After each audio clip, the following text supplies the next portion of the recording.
kembali dengan kisah seram. Langsung saja subrek, dan ini dia kisahnya.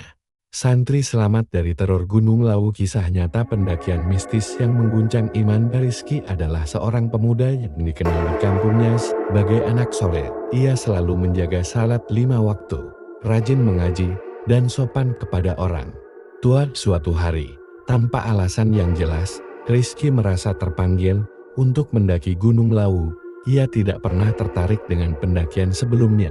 Namun perasaan ingin ke sana begitu kuat, seolah ada sesuatu yang memanggil dari kejauhan.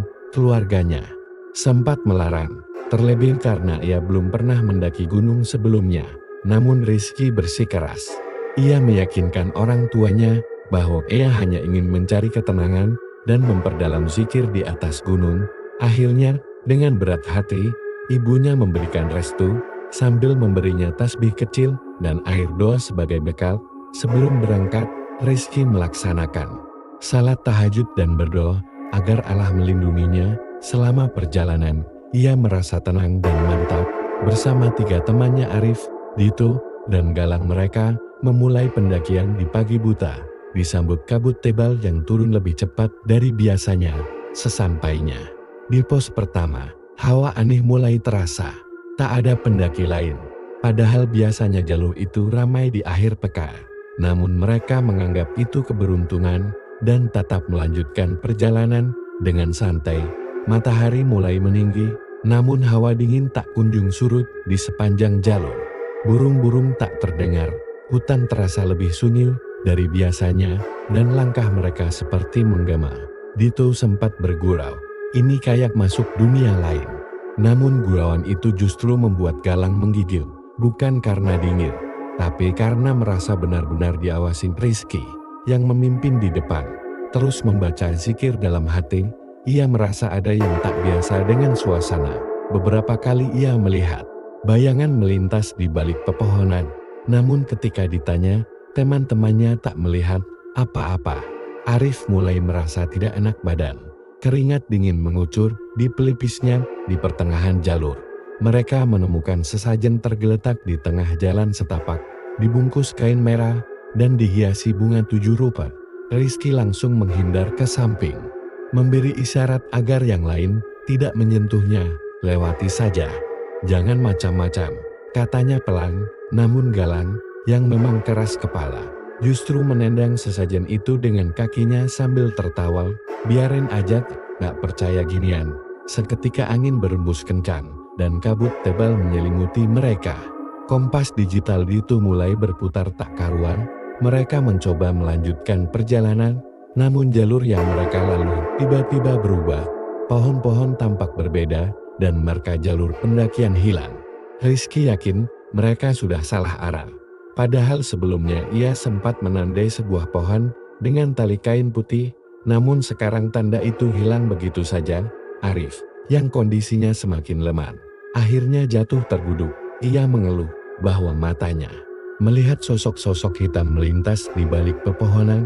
Dito yang mulai panik menyarankan untuk turun saja, namun tak ada yang tahu arah mana yang benar.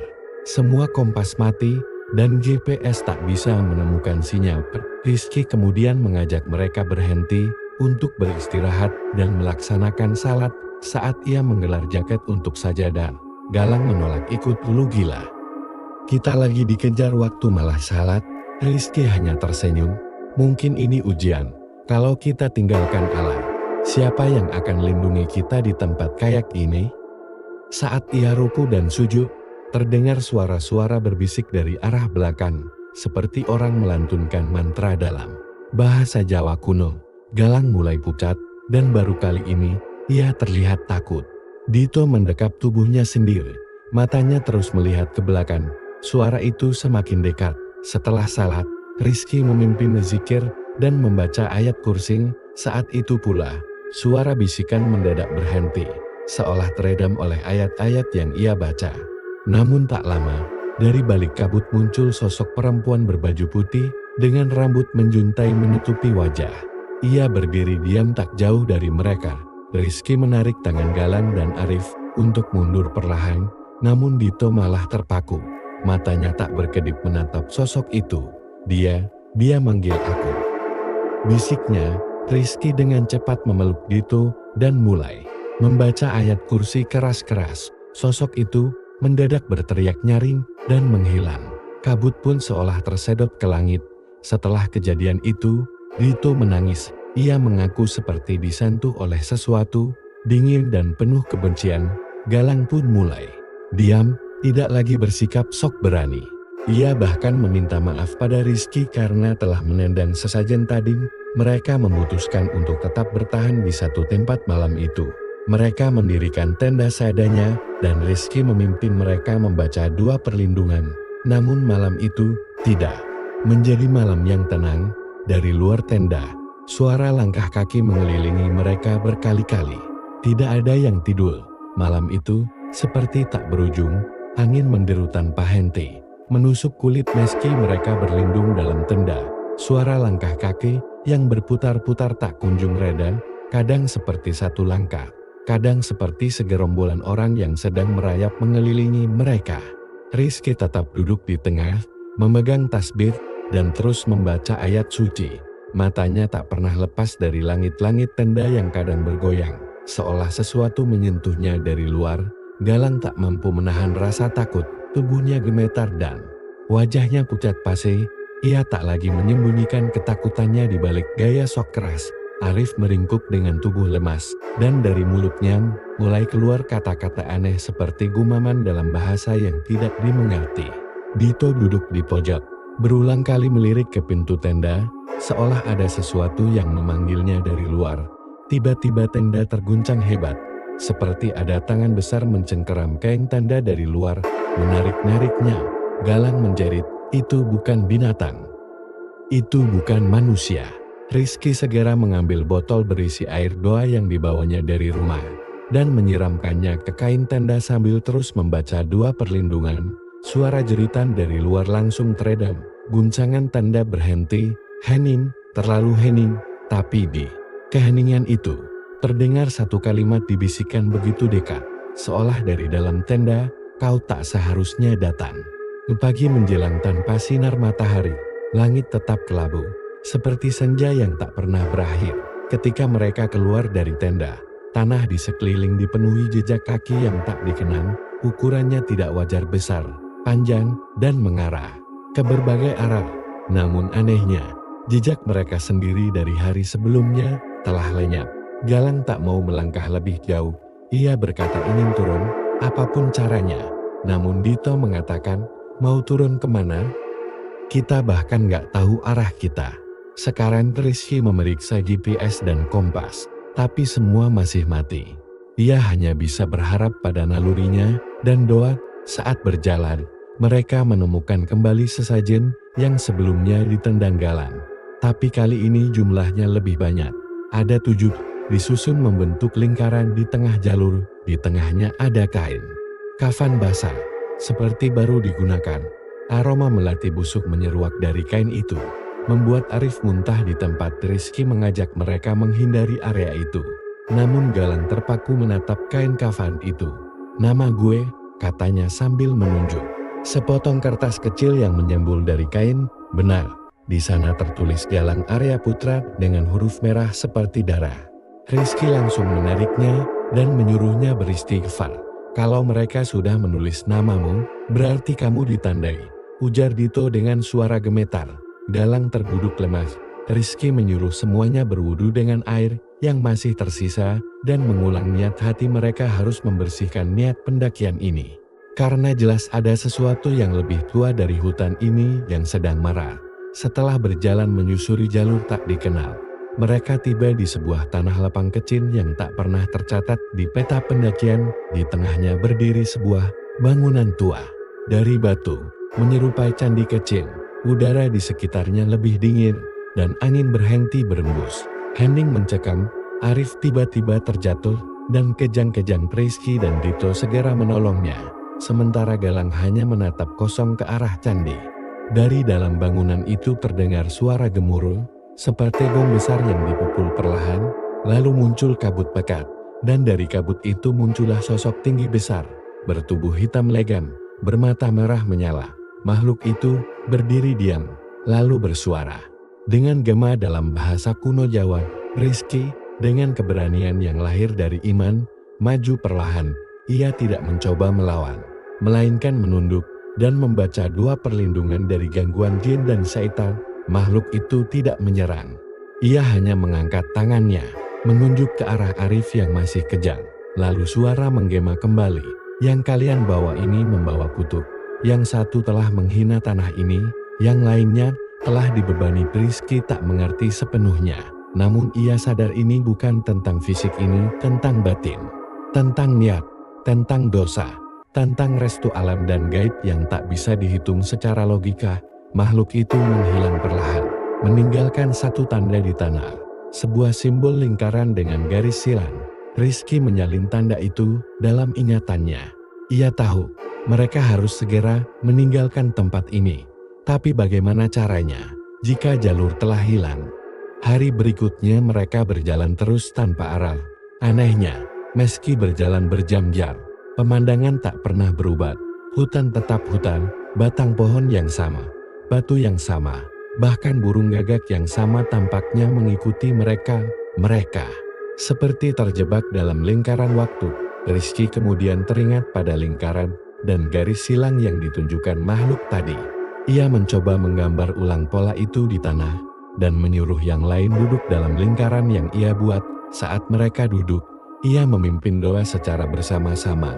Ia meminta mereka membaca surah Al-Ikhlas, Al-Falaq, dan An-Nas berulang-ulang. Saat berzikir berlangsung, tiba-tiba tanah di luar lingkaran berguncang. Kabut menari-nari seperti tersapu angin besar. Dari kejauhan terdengar suara-suara meraung, memekik, memohon, atau mungkin mengutuk. Galang yang sudah setengah histeris memeluk lututnya, menangis seperti anak kecil. Ketika zikir berakhir, hutan di sekeliling mereka berubah. Kini mereka berada di jalur sempit yang mengarah turun. Tak ada jejak kaki, namun Rizky merasa tenang. Ia yakin ini jalur yang benar. Tapi suara lirih Dito membuyarkan harapan. Arif gak bangun.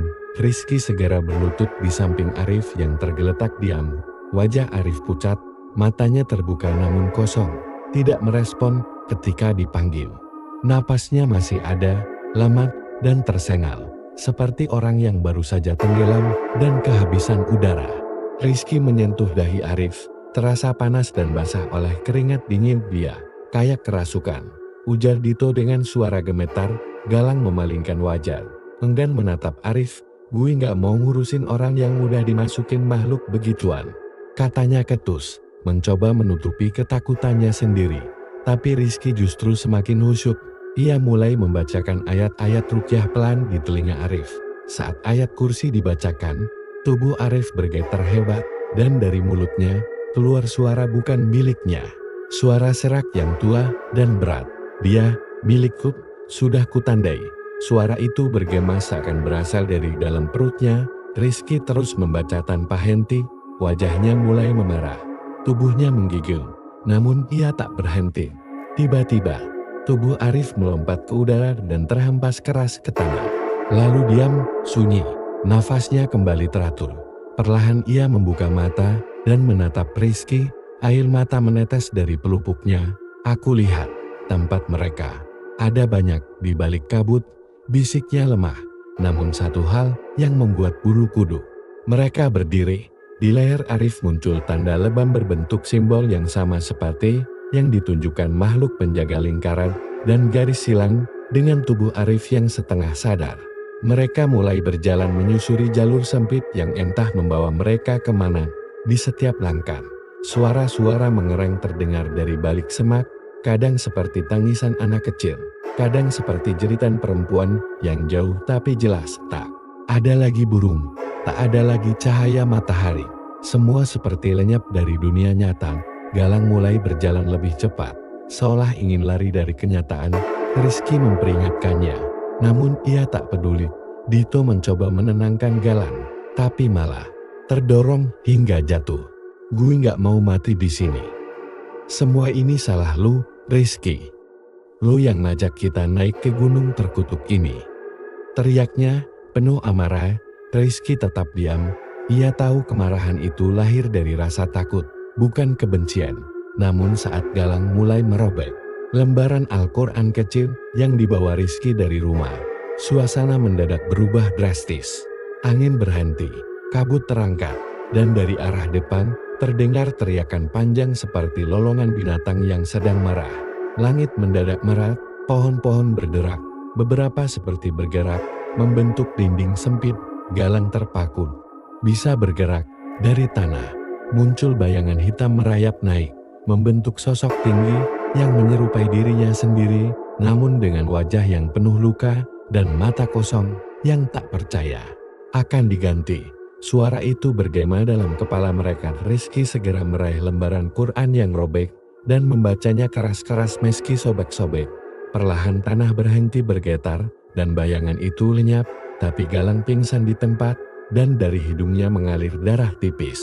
Ia seperti telah kehilangan sebagian dari jiwanya. Saat malam kembali turun, mereka menemukan sebuah batu besar di tengah jalur, tinggi menjulang seperti gerbang. Di sekelilingnya ada ukiran-ukiran tua yang nyaris terhapus. Rizky mendekat, membaca tulisan yang tertinggal, bahasa Jawa kuno yang sama. Namun satu kalimat menonjol, "Sapa kang liwat, kudu rasik atilan rasik niat."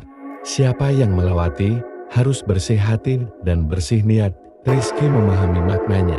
Mereka akan menghadapi batas antara dunia manusia dan dunia yang tidak terlihat. Hanya yang bersih hatinya yang bisa melanjutkan, yang lain akan terjebak. Ia mengajak semua berkumpul dan mengulang niat mereka dari awal. Siapa yang naik gunung ini karena sombong, karena ingin menantang alam, atau karena ingin terkenal, akan ditolak. Katanya serius. Dito menangis. Ia mengakui bahwa ia hanya ikut karena ingin konten YouTube. Arif mengatakan bahwa ia hanya ikut karena ingin melupakan rasa bersalah pada almarhum ayahnya. Sementara Galang, yang kini lemas dan masih terbaring, hanya bisa menatap langit dengan mata kosong. Rizky tetap mengajak semua berdoa, memohon ampunan dan perlindungan. Saat mereka mulai membaca doa, batu besar itu bergetar. Sebuah celah muncul di tengahnya, memperlihatkan jalan setapak yang menurun, penuh dengan cahaya redup dan kabut tipis. Hanya Rizky yang bisa melihatnya jelas. Dito dan Arif bisa melihat samar, tapi Galang, meski dibangunkan, tak bisa melihat jalan itu sama sekali. "Gue cuma lihat gelap," bisiknya. Rizky dihadapkan pada pilihan berat. Jika mereka terus berjalan, Galang akan tertinggal. Tapi jika menunggu, malam akan kembali menelan mereka. Dalam keheningan, Arif berkata lirih, "Gue rasat ini jalannya, Galang udah dikunci dari dalam. Kita nggak bisa nyeret dia terus, Kim." Dito setuju dengan wajah sedih. Namun Rizky menolak meninggalkan siapapun. Ia mengangkat Galang di pundaknya. Meski terasa berat, selama dia masih hidup, dia masih bisa bertobat. Allah tak menutup pintu taubat selama napas masih ada, ujarnya. Dito dan Arif ikut membantu, dan bersama-sama mereka masuk ke dalam celah batu. Suasana berubah drastis. Jalur menurun dipenuhi bisikan-bisikan yang menguji mental mereka. "Kau gagal menjaga temanmu, kau pendosa tersembunyi, imanmu rapuh." Semua suara itu masuk langsung ke dalam hati mereka.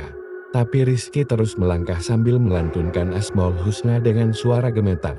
Setiap nama Allah yang ia lantunkan membuat suara-suara itu semakin jauh. Cahaya redup di ujung jalur semakin terang, tapi tubuh Galang mulai menggigil hebat. Dari matanya keluar air hitam, dan ia berteriak sekali, sebelum akhirnya terdiam. Rizky memeluknya erat. Ia tahu satu jiwa mungkin tidak akan kembali dari sini. Mereka keluar dari celah batu seperti menembus kabut yang tak berujung. Yang menyambut mereka adalah padang rumput sunyi di bawah sinar remang, seperti cahaya senja yang abadi. Di tengah padang itu, berdiri sebuah pohon tua, besar dan menjulang tinggi, dengan akar yang mencuat dari tanah seperti lengan raksasa yang menggapai langit. Rizky masih memapah Galang yang kini seperti boneka tak bernyawa. Dito dan Arif menatap sekitar dengan rasa ngeri bercampur takjub. Padang itu seperti dunia lain, terlalu hening, terlalu bersih, terlalu asing. Burung tidak berkicau, angin tidak bertiup. Namun di bawah pohon tua itu, ada seseorang duduk, Sosok itu berpakaian jubah putih, rambut panjang tergerai, dan wajahnya tertutup selendang tipis. Ia menatap mereka dari jauh, lalu mengangkat tangan pelan seolah memanggil. Tanpa sadar, Rizky dan yang lain melangkah mendekat. Saat jarak tinggal beberapa meter, sosok itu berkata dengan suara seperti gema lembut, "Kalian membawa jiwa yang belum bersih. Tak semuanya bisa kembali, tapi yang berusaha akan dibantu." Rizky tersungkur dan bersujud. Ia menangis sejadi-jadinya, memohon agar Galang diberi kesempatan. Sosok itu menunduk pelan. Dari tangan kirinya, ia menyodorkan segumpal cahaya kecil, seperti api yang tidak membakar. "Beri padanya ini, jika ia menolak, biarkan ia pergi." Rizky mengangguk. Ia menaruh cahaya itu di dada Galang dan saat itu pula, tubuh Galang tersantak. Galang membuka mata perlahan, pandangannya kosong, tapi tubuhnya tidak lagi lemas. Ia menatap Rizky dan berbisik, "Gue mimpi buruk banget, kayak tenggelam di lumpur, tapi suara lo narik gue keluar." Rizky tersenyum dan berkata pelan, "Itu bukan mimpi, itu ujian." Sosok berjubah perlahan memudar bersama seluruh padang dan pohon tua. Dalam sekejap, mereka kembali berdiri di jalur pendakian yang asli. Di bawah sinar matahari pagi, udara segar masuk ke paru-paru mereka. Burung-burung kembali terdengar. Jam tangan mereka menunjukkan waktu yang normal padahal seharusnya sudah hari ketiga. Rizky memastikan semua baik-baik saja. Arif masih lemah, tapi sadar. Dito menggandeng Galang yang masih terlihat bingung dan enggan bicara. Mereka mulai menuruni gunung dengan langkah hati-hati, seperti baru dilahirkan kembali. Jalur yang tadinya menghilang kini kembali seperti semula, lengkap dengan marka dan petunjuk arah. Di pos terakhir sebelum turun, mereka bertemu dua pendaki lain yang baru naik. Salah satu dari mereka menatap wajah Rizky dan berkata, "Mas, sampean tadi malam tidur di puncak ya? Aneh banget, semalam ada suara gamelan dari atas gunung. Kami kira ada upacara." Rizky hanya tersenyum tipis. "Mungkin memang ada," katanya, lalu melangkah pergi. Sesampainya di rumah, Rizky langsung sujud syukur. Ia mencium tangan ibunya dan menangis lama. "Allah selamatkan kami, Bu." Tapi banyak yang berubah. Sang ibu memeluknya dengan doa panjang. Memelcikan air doa ke wajah anaknya, Rizky merasa lebih ringan. Tapi jauh di dalam hatinya, ada sesuatu yang mengganjal. Seperti ada bagian dari dirinya yang belum kembali sepenuhnya. Galang berhenti bicara selama beberapa hari. Ia sering duduk di pojok kamar, memandangi langit-langit. Kadang ia menggambar simbol lingkaran dengan jari di atas meja. Tanpa sadar, Dito menghapus semua footage video dari kamera yang ia bawa saat pendakian. Semuanya rusak, penuh noise dan suara-suara aneh. Arif mulai rajin ikut pengajian di kampung. Ia sering cerita bahwa ia merasa selalu diawasi. Tapi bukan dengan rasa takut, lebih seperti seseorang yang menuntunnya. Ia mengatakan, di alam lain, ia melihat lautan manusia terperangkap, menyesal, tapi tak bisa kembali. Rizky sendiri mulai bermimpi aneh. Dalam tidurnya, ia sering melihat sosok berjubah putih di bawah pohon tua, duduk dan menatapnya. Sosok itu tidak berbicara, ia hanya menunggu, seolah akan datang hari di mana Rizky harus kembali bukan sebagai tamu, tapi sebagai penjaga. 6 bulan berlalu, Rizky menerima undangan dari seorang sesepuh spiritual di lereng Lawu, Ki Somowaseso. Lelaki tua itu mengaku memimpikan Rizky selama 7 malam berturut-turut, sampean membawa cahaya dan luka dari tempat yang seharusnya tidak dijejak. Katanya saat mereka bertemu, Ki Somo mengajak Rizky untuk ziarah ke sebuah petilasan tua di kaki gunung. Di sana, Rizky diajak berdoa dan melakukan tirakat selama 1 malam. Dalam keheningan malam itu, Rizky merasakan hawa yang dulu ia temui di puncak Lawu dingin, berat, dan penuh bisikan. Ki Somo mengatakan bahwa tempat yang Rizky dan kawan-kawannya masuki adalah batas antara dimensi manusia dan wilayah para penjaga. Mereka tidak jahat, tapi mereka menjaga dan tidak suka diganggu oleh yang sombong dan lupa pada doa. Sebelum berpisah, Ki Somo memberikan Rizky sebuah benda, batu kecil hitam mengkilat, berbentuk setengah lingkaran, dengan ukiran seperti akar. Kalau suatu saat dipanggil lagi, bawa ini, tapi jangan datang tanpa doa. Jangan datang dengan niat main-main. Beberapa bulan setelahnya, kejadian aneh mulai muncul di lingkungan Rizky. Salah satu tetangga mengaku melihat Rizky berjalan malam-malam dengan mata kosong. Padahal saat itu Rizky sedang tidur di rumah. Seorang ustaz tua datang ke rumah Rizky dan mengatakan bahwa auranya seperti orang yang pernah menyeberang alam penjaga. Di buku catatannya, Rizky mulai melihat simbol lingkaran silang muncul. Sendiri, tergores halus seolah dicakar, ia menutupinya, tapi esoknya muncul lagi. Ia mencoba melupakan semua kejadian di laut. Namun mimpinya menjadi semakin jelas. Pohon tua, sosok berjubah, dan satu suara yang makin sering terdengar dalam tidur. Kau telah dibuka, dan yang terbuka takkan ditutup kembali. Suatu hari, Galang menghilang dari rumah. Ia meninggalkan satu catatan, gue mau balik, gue mau tahu siapa yang manggil gue. Polisi mencarinya hingga kemana-mana, tapi tak ditemukan. Rizky tahu, dalam hatinya, hanya ada satu tempat di mana Galang mungkin berada, Gunung Lawu. Rizky bermimpi melihat Galang duduk di bawah pohon tua, berbicara dengan sosok berjubah. Namun kali ini, Galang tampak tenang. Ia tak lagi takut, ia seperti menjadi bagian dari tempat itu. Rizky terbangun dengan air mata di pipi, lalu menggenggam batu hitam dari Kisomo.